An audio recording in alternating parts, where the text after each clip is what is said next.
नमस्कार दोस्तों, स्वागत है आपका आपके अपने YouTube channel competitive exam byte में। आज की इस वीडियो के अंदर हम देखने वाले हैं आज के जो टॉप 10 इम्पोर्टेंट करंट अफेयर से संबंधित क्वेश्चन रहने वाले हैं। देखिए, इसमें हम हर एक क्वेश्चन को ऑप्शनल टाइप में कवर करने वाले हैं और हर एक ऑप्शन की भी हमने अलग से डिटेल में उसको एक्सप्लेन किया है, ताकि चाहे इनमें कोई स्ट्रेटेजी के बनती हो या फिर कोई प्रीवियस करंट अफेयर बनता हो, वो भी इसमें अच्छे से कवर हो जाए। तो चलिए दोस्तों, बिना समय गवाए शुरू करते हैं आज की वीडियो। भाग पहला रहेगा अपना नियुक्ति और बैंकिंग से संबंधित क्वेश्चन इसमें हम रहेंगे। तो पहला क्वेश्चन है, मेटा प्लेटफॉर्म के तहत व्हाट्सएप का ग्लोबल हेड किसे नियुक्त किया गया है। मेटा प्लेटफॉर्म आप जानते हैं, मेटा आजकल आप फेसबुक में देख लीजिए, इंस्टाग्राम पे, व्हाट्सएप पे मेटा यूज हो रहा है। मेटा प्लेटफॉर्म के तहत हमें बताना है व्हाट्सएप का ग्लोबल हेड किसी को बनाया गया है, तो वो है कुणाल शाह को बनाया गया है। और कुणाल शाह जो है क्रेड के संस्थापक हैं। कुणाल शाह, इनको ये जिम्मेदारी सौंपी गई है। क्रेड के बारे में आप जानते हैं, एक ऐप है, पैसे का लेन देन इससे होता है। क्रेड ऐप क्रेडिट कार्ड के लिए। तो किनको बनाया गया है इनका ग्लोबल हेड? कुणाल शाह को। अलक एन शर्मा ऑप्शन में दिया गया है, ये कौन है? इन्हें श्रम आंकड़ों पर उच्च स्तरीय तकनीकी विशेषज्ञ समिति का अध्यक्ष नियुक्त किया गया है।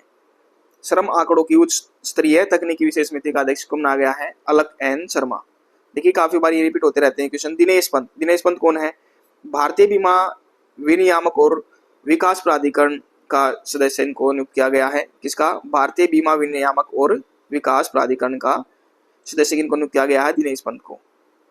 इसके अलावा ऑप्शन डी दिया गया है सुंदर राज पी, इन्हें राष्ट्रीय जांच एजेंसी NIA का महानिदेशक नियुक्त किया गया है। राष्ट्रीय जांच एजेंसी, इंपोर्टेंट क्वेश्चन रहता है, राष्ट्रीय जांच एजेंसी NIA का महानिदेशक किसको नियुक्त किया गया है?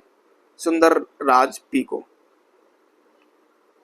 प्रश्न नंबर 2 देखेंगे, किस बैंक ने अपने अंतरिम चेयरमैन के रूप में के मिस्त्री का कार्यकाल बढ़ाया है? के मिस्त्री किस बैंक में है? के मिस्त्री है जो चेयरमैन है उनके, किस बैंक के हैं, उनका कार्यकाल जो बढ़ा दिया गया है, तो वे हैं HDFC बैंक के मिस्त्री HDFC बैंक के जो है चेयरमैन है।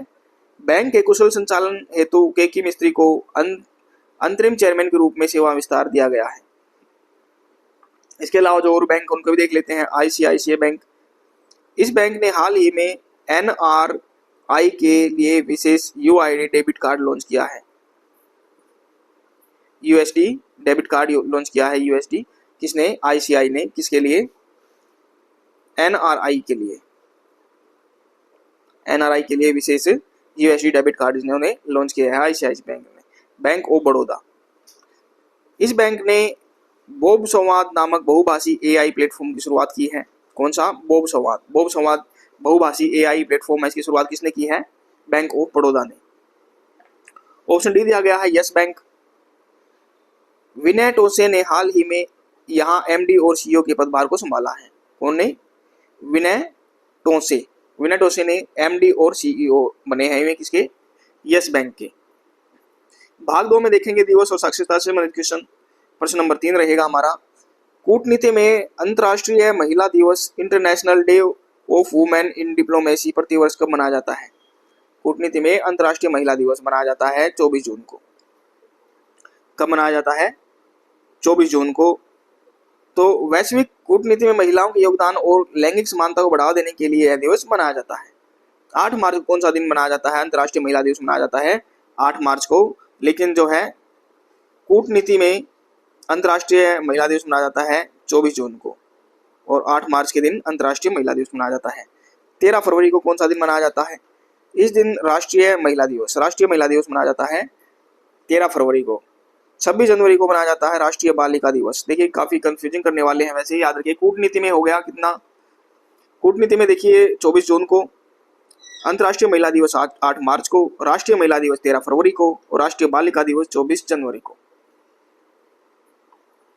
उल्लास पहल नव भारत साक्षरता कार्यक्रम के तहत भारत का छठा पूर्ण साक्षर राज्य कौन सा बना है?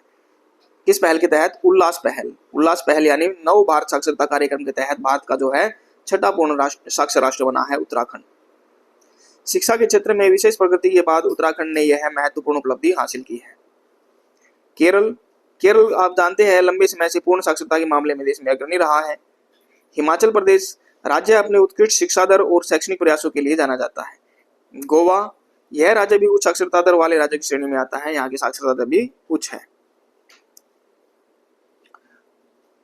भाग 3 में देखेंगे राज्य और प्रशासन से संबंधित क्वेश्चन। प्रश्न नंबर रहेगा अपना 5, किस राज्य सरकार ने अग्निवीरों को सरकारी विभाग में क्लास 3 पदों पर 20% आरक्षण देने का निर्णय लिया है? जो अग्निवीर हैं सरकारी विभागों में उनको क्लास 3 पद पर 20% आरक्षण देने का निर्णय लिया है किस सरकार ने? अग्निवीर के बारे में आप जानते हैं 4 साल के लिए दिया जाता है, और जब ये तो किस राज्य सरकार ने दिया है इनको सरकारी विभाग में क्लास 3 के पद पर 20% आरक्षण? गुजरात सरकार ने। युवाओं के भविष्य और रोजगार को सुरक्षित रखने के उद्देश्य से गुजरात सरकार ने यह बड़ा निर्णय लिया है। उत्तराखंड, यह राज्य हाल ही में उल्लास पहल के तहत छठा पूर्ण साक्षर राज्य बना। देखिए दोबारा क्वेश्चन ये आ गया है ऑप्शन में, इंपोर्टेंट रहेगा। तमिलनाडु, यहाँ भारत का पहला 3D printed artificial reef module लगाया गया। कौन सा? पहला 3D printed artificial reef module लगाया गया, कहाँ पर? तमिलनाडु के अंदर। लद्दाख, अब लद्दाख से भी एक क्वेश्चन इंपोर्टेंट बन रहा है। यहाँ एकल उपयोग वाले प्लास्टिक के उपयोग पर पूर्ण तरह से प्रतिबंध लगा दिया है। एकल उपयोग वाले प्लास्टिक के उपयोग पर पूर्ण रूप से प्रतिबंध लगा दिया गया और लद्दाख ही वो पहला केंद्र शासित प्रदेश बना है जो पूर्ण रूप से साक्षरता दर इसने हासिल की है।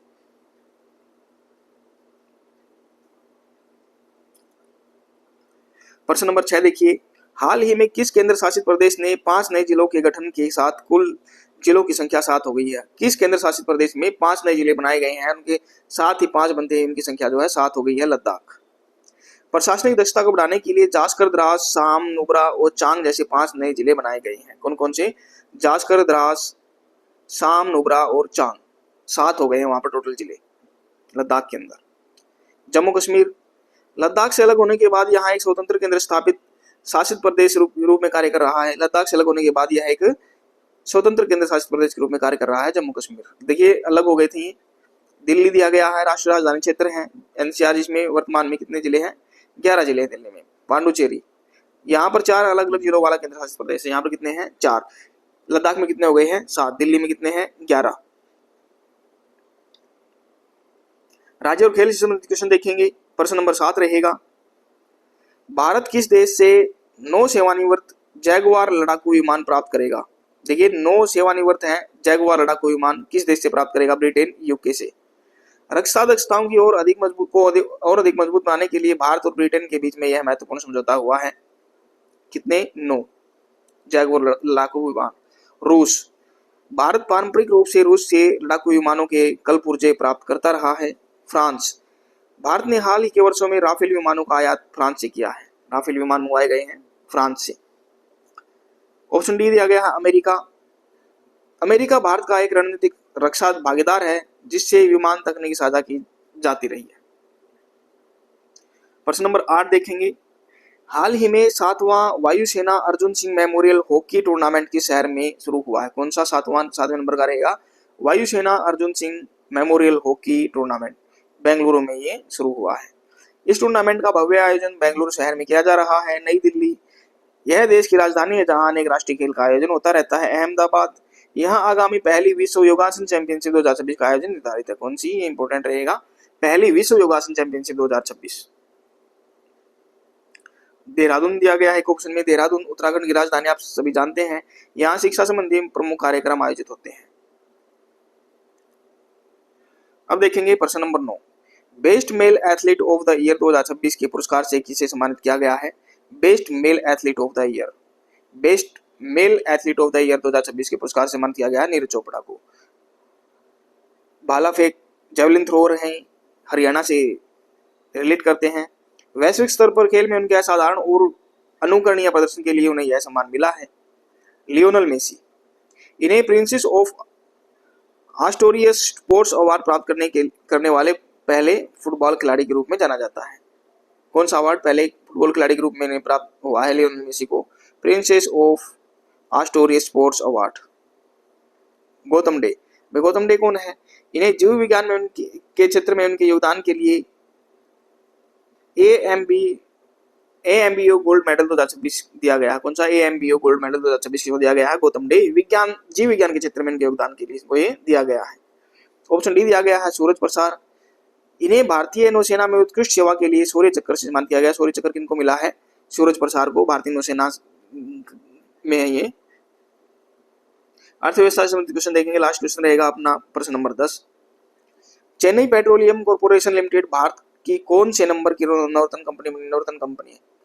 कौन सी? चेन्नई पेट्रोलियम कॉर्पोरेशन लिमिटेड कौन से नंबर की बनी है? 28वीं नॉर्थन कंपनी बनी है। भारत में सार्वजनिक क्षेत्र के उपक्रमों में उपलब्धि हासिल करते हुए यह 29वीं नॉर्थन कंपनी बन गई है। कितने नंबर की? 28वीं बनी है। 25वीं। यह संख्या वर्तमान नॉर्थन कंपनी की सूची में मेल नहीं खाती। ठीक है, तो कितनी में? 28वीं बनी है। Chennai petroleum corporation limited northern company बनी है। तो दोस्तों ये थे आज के हमारे टॉप 10 करंट अफेयर से संबंधित क्वेश्चन। उम्मीद करते हैं वीडियो आपको पसंद आई होगी। अगर वीडियो आपको पसंद आती है तो वीडियो को लाइक कीजिए, शेयर कीजिए, चैनल को सब्सक्राइब कीजिए। मिलते हैं नेक्स्ट वीडियो में। धन्यवाद।